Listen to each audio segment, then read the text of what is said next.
Now joined by Colonel David Moar of the Wing Commander, I should say, of Fort Wayne. Another man who obviously really enjoyed seeing this movie.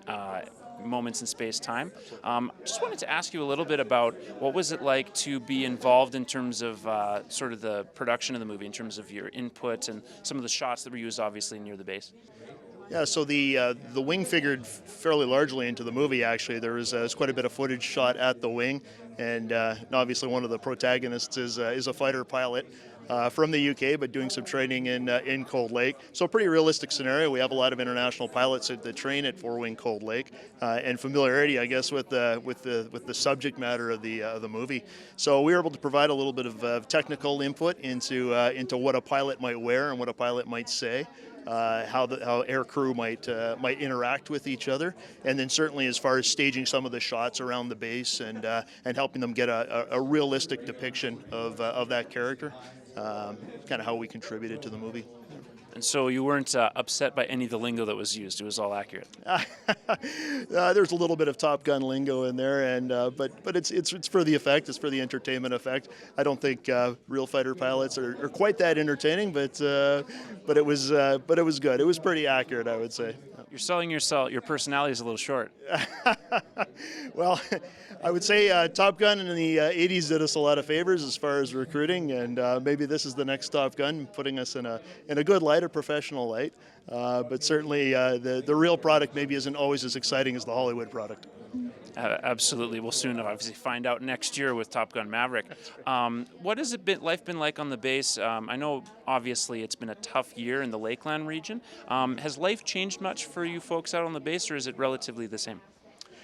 You know, life is our component of the community. The base is about 4,500 people when you look at the members and their dependents here in the Cold Lake, in the city of Cold Lake. So we make up about a third, actually, the population of the city of Cold Lake. So anything that's happening here in the community or the region is affecting the members of our base. Our members' dependents, their families, they live on the economy. They pay local property taxes. Anything that happens in the region affects directly the members of Fort Wayne Cold Lake. So when the region's doing well, we're benefiting from that, and when it's not doing well, we suffer for that as well. So, yeah. And so, how can you? What can you guys do to kind of make your way through certain challenges? Because as I've talked to Craig Copeland and other politicians in the region about challenges you folks have faced, what's one of the ways from either a morale perspective or a community outreach perspective that you're involved in? Yeah, that's a great question. Families have been our focus at Fort Wayne and Cold Lake for the last couple of years, in recognition that it is can be a challenging place for our members to get posted and live. We have a great relationship with the city of Cold Lake. Mayor Copeland and I are in lockstep with a lot of the initiatives that we take on in partnership between the city of Cold Lake and Fort Wayne Cold Lake. And good examples of that are our air show. We put on concerts together. We do infrastructure projects around the city of Cold Lake together, and we're always thinking of each other and how we can leverage each other's abilities to make the region and the city a better place to live for our families. Certainly a worthy goal. What is on the horizon here over the next couple of months, kind of heading into Christmas, or is it something on the new year that has been sort of any large projects or just things that are hoping to improve base life, anything like that?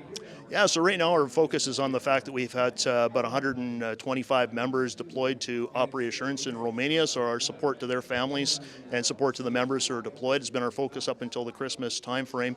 After Christmas and into the spring, we're doing some training deployments, but the most exciting thing coming up, I think, is next summer when we're doing the Cold Lake Air Show, July 18th and 19th next summer, and that's going to bring a lot of business, a lot of visitors to the region, and it's just a great time. It's a great weekend, and the city and the region and the base all benefit from that event. So, and I'm sure they'll be very excited, and many other people in the region will come out for that as well. Thanks again for doing this, sir. Thank you. Colonel David Moar, a pleasure here in Cold Lake.